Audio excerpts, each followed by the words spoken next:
Bismillahirrahmanirrahim. Assalamualaikum warahmatullahi wabarakatuh. Salam sejahtera untuk kita semua. Shalom, Om Swastiastu, Namo Buddhaya, salam kebajikan. Yang saya hormati Ibu dosen pengampu mata kuliah e-bisnis, yaitu Ibu Umi Rosmiati MKOM. Perkenalkan, saya Tiara Indah Pratiwi dengan NIM 64298 dari kampus Universitas Bina Sarana Informatika, kampus cabang Cengkareng.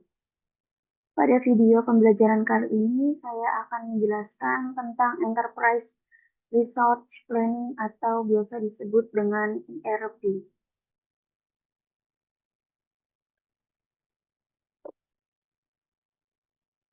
Untuk selanjutnya di sini apa yang akan dibahas? Nah, pada video pembelajaran kali ini kita akan membahas 7 pokok pembahasan. Yang pertama itu menjelaskan definisi dan konsep dari ERP. Yang kedua, menjelaskan ERP dalam klasifikasi sistem informasi. Yang ketiga, menjelaskan kekuatan ERP integrated. Yang keempat, menjelaskan pendekatan implementasi ERP. Yang kelima, menganalisa key success factor. Yang keenam, menjelaskan persepsi IT. Dan yang terakhir atau yang ketujuh itu menjelaskan keuntungan dan kelemahan implementasi ERP. Oke, kita langsung masuk saja ke pokok pembahasan. Yang pertama di sini ada definisi ERP. ERP itu merupakan singkatan dari 3 elemen kata, yaitu enterprise, disebut dengan perusahaan atau organisasi, kemudian resources atau sumber daya, yang ketiga itu planning atau perencanaan. 3 kata ini mencerminkan sebuah konsep yang berujung kepada kata kerja yaitu planning, yang berarti bahwa ERP menekankan kepada aspek perencanaan. ERP adalah sebuah sistem informasi perusahaan yang dirancang untuk mengkoordinasi semua sumber daya, informasi, dan aktivitas yang diperlukan untuk proses bisnis lengkap. Definisi umum dari ERP adalah suatu konsep untuk melakukan perencanaan dan pengelolaan sumber daya perusahaan, yakni dalam bentuk paket aplikasi program integrasi dan multimodul yang dibuat untuk melayani dan mendukung berbagai fungsi dalam perusahaan, menjadikan pekerjaan menjadi lebih efisien dan bisa memberikan pelayanan lebih untuk konsumen, yang di akhir bisa mendapatkan nilai tambah dan memberi laba maksimal untuk seluruh pihak yang memiliki kepentingan atau perusahaan. Untuk yang kedua, topik pembahasannya yaitu tentang konsep ERP. Menurut OLIS pada tahun 2004, konsep dasar dari ERP adalah sebagai berikut. Di sini dijelaskan 3 konsep dasar menurut OLIS pada tahun 2004. Yang pertama ada ERP tersusun atas paket software komersial yang bisa dijadikan jaminan integrasi yang mulus terhadap semua aliran informasi di perusahaan, mencakup keuangan, akuntansi, sumber daya manusia, rantai pasok, dan informasi konsumen. Ini merupakan pengertian dari Davenport pada tahun 1998. Untuk konsep yang kedua, sistem ERP merupakan paket sistem informasi yang bisa dikonfigurasikan yang mengintegrasikan informasi dan proses yang memiliki basis informasi di dalam dan melintas area fungsional dalam suatu organisasi. Konsep tersebut dikemukakan oleh Kumar dan Van Hilsgerberg pada tahun 2000. Dan yang ketiga di sini, satu basis data, biasa disebut juga dengan satu aplikasi dan satu kesatuan antar muka di semua enterprise. Ini merupakan konsep yang dikemukakan oleh Tadger pada tahun 1998. Kemudian ERP dalam klasifikasi sistem informasi.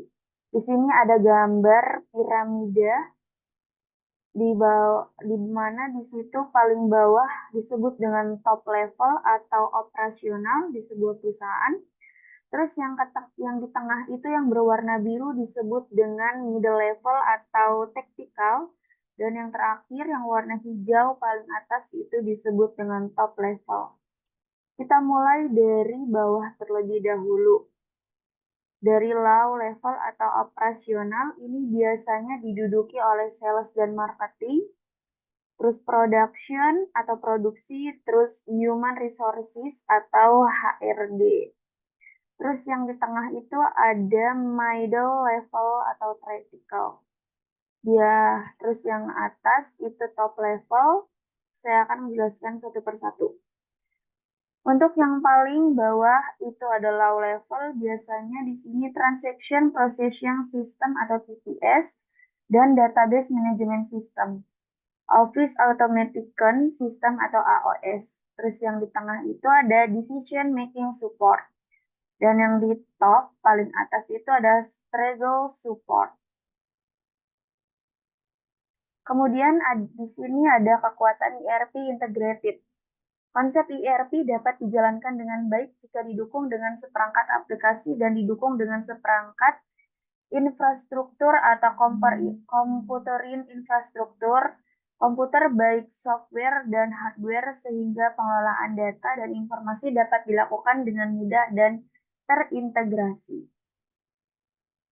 Ini ada gambar di mana di sini dimulai dari output, kemudian proses, dan menghasilkan output.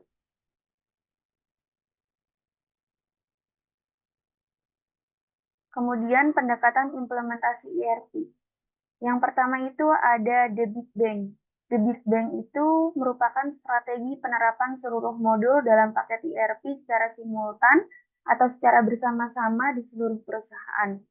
Kelebihan dari The Big Bang ini, yang pertama itu hanya memerlukan sedikit interface antara sistem lama dan sistem baru. Yang kedua, hangat efisiensi dari segi waktu dan hasilnya optimal. Terus kekurangannya itu implementasi yang kompleks sehingga resiko kegagalan itu tinggi. Jadi kekurangan dari implementasi ini itu resikonya kegagalannya sangat tinggi. Kelebihannya itu memerlukan interface sistem lama dan sistem baru itu memerlukan sedikit waktu saja. Kemudian yang kedua di sini ada step by step atau phased approach.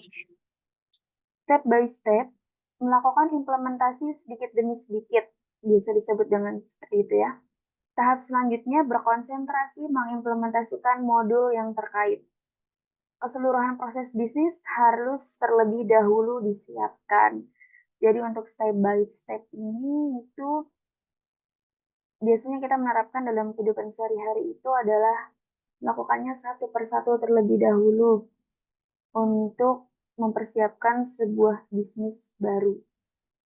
Kelebihannya yang pertama itu kompleksitas dapat dikurangi. Kemudian yang kedua memungkinkan terjadinya perbaikan proyek yang akan datang akibat konsultasi internal. Yang ketiga, ongkos tidak terlalu membebani. Kekurangan dari step by step ini yaitu waktu implementasi keseluruhan terlalu panjang. Kenapa bisa lebih panjang? Karena kita harus melaksanakannya satu persatu terlebih dahulu. Untuk yang kedua, manfaat ERP hanya dapat dirasakan sedikit demi sedikit akibat hasilnya tidak optimal. Nah, kekurangan dari step by step ini karena kita memerlukan waktu yang panjang, selain itu juga hasil yang dihasilkan oleh step by step ini juga kurang optimal. Small Bang Pilot Approach. Pembuatan model implementasi pada salah satu site atau fungsi perusahaan sebagai pilot project dan diteruskan ke fungsi atau site yang terkait. Kelebihannya biaya relatif rendah dan kompleksitas berkurang. Kekurangannya membutuhkan banyak kustomisasi akibat adanya operasi spesifik antar site. Nah, di sini ada penggambaran pendekatan implementasi ERP. Di tengah ini yang berwarna kuning ini merupakan pendekatan implementasi ERP, kemudian dibagi menjadi 3. Yang pertama itu ada ERP The Big Bang. ERP The Big Bang ini merupakan strategi penerapan seluruh modul dalam paket ERP secara simultan atau bersama-sama di seluruh fungsi perusahaan. Kemudian yang kedua ini ada step by step atau phased approach. Dalam implementasi ini, melakukan implementasi sedikit demi sedikit, tahap selanjutnya berkonsentrasi mengimplementasikan modul yang terkait. Yang ketiga atau yang terakhir itu di sebelah kiri ini ada small bang atau pilot approach. Pilot approach ini merupakan pembuatan model implementasi pada salah satu site atau fungsi perusahaan sebagai pilot project. Di sini ada tabel Key Success Factor. Key Success Factor ini dibagi menjadi dua. Ada organizational dan technological. Untuk organizational itu terbagi menjadi strategis dan taktis. Strategisnya yaitu dukungan dari manajemen secara berkelanjutan, manajemen perubahan yang efektif, definisi project scope, di sini dapat dilihat saja ya, di tabel ini, merupakan key success factor atau faktor kunci kesuksesan dari sebuah ERP. Kemudian ada persepsi IT dibagi menjadi dua, yaitu ada isu dan juga pandangan. Isunya di sini bagaimana kita mengukur value dari investasi di bidang IT, kemudian seberapa penting IT bagi perusahaan, yang terakhir apa visi CEO mengenai peran IT. Nah, di sini ada pandangan dari IT sebagai cost dan IT sebagai aset. IT sebagai cost menjawab investasi IT tidak pernah menguntungkan karena perhitungan ROI sulit dilakukan. Kemudian pandangan menurut IT aset, perusahaan percaya bahwa IT memberikan kontribusi yang besar. Untuk pertanyaan yang kedua di sini, untuk IT sebagai cost-nya, penggunaan IT dalam level strategis tidak relevan dalam sebuah bisnis. IT sebagai asetnya, penggunaan strategi IT seharusnya dilakukan di perusahaan.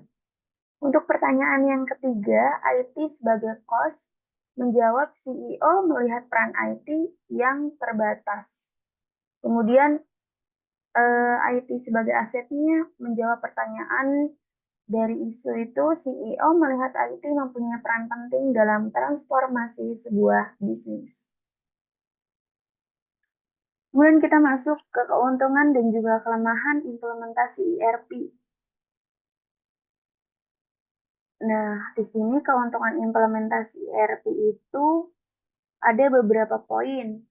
Poin A, integrasi antara area fungsional yang berbeda untuk meyakinkan komunikasi, produktivitas, dan efisiensi yang tepat. Kemudian poin B, rancangan perekayasaan. Yang C, pelaksanaan pemesanan dari penerimaan sampai fulfillment. Poin yang D, mengatur saling ketergantungan dari proses penagihan material yang kompleks. Kemudian poin E, pelacakan 3 cara yang bersesuaian antara pemesanan, pembelian, penerimaan, inventory, dan juga pembiayaan. Terus poin yang F, akuntansi untuk keseluruhan tugas melacak, yaitu tugasnya itu melacak pemasukan, biaya, keuntungan pada level inti.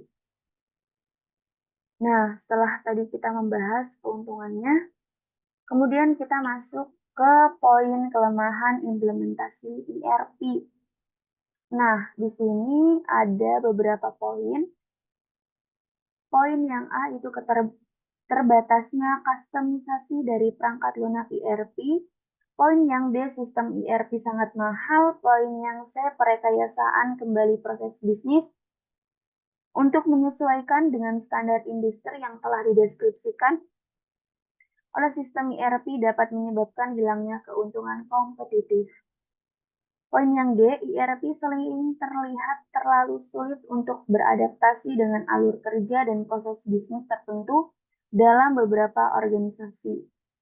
Poin yang E, sistem dapat terlalu kompleks jika dibandingkan dengan kebutuhan dari pelanggan.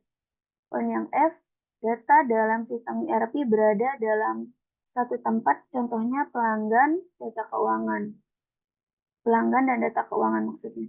Hal ini dapat meningkatkan resiko kehilangan informasi sensitif jika terdapat pembobolan sistem keamanan. Kesimpulannya dari video pembelajaran tentang ERP ini adalah ERP adalah suatu konsep untuk melakukan perencanaan dan pengelolaan sumber daya perusahaan, yakni dalam bentuk paket aplikasi, program integrasi, dan multimodul yang dibuat untuk melayani dan mendukung berbagai fungsi dalam perusahaan, menjadikan pekerjaan menjadi lebih efisien dan bisa memberikan pelayanan lebih untuk konsumen yang di akhir bisa mendapatkan nilai tambah dan memberikan laba maksimal untuk seluruh pihak yang memiliki kepentingan atau perusahaan. ERP tersusun atas paket software komersial yang bisa dijadikan jaminan integrasi yang mulus terhadap semua aliran informasi di perusahaan, mencakup keuangan, akuntansi, sumber daya manusia, rantai pasok, dan juga informasi konsumen. Terima kasih, sekian video pembelajaran tentang ERP yang bisa saya sampaikan. Kurang lebihnya mohon maaf, sampai bertemu di video pembelajaran selanjutnya. Sekian, wassalamualaikum warahmatullahi wabarakatuh.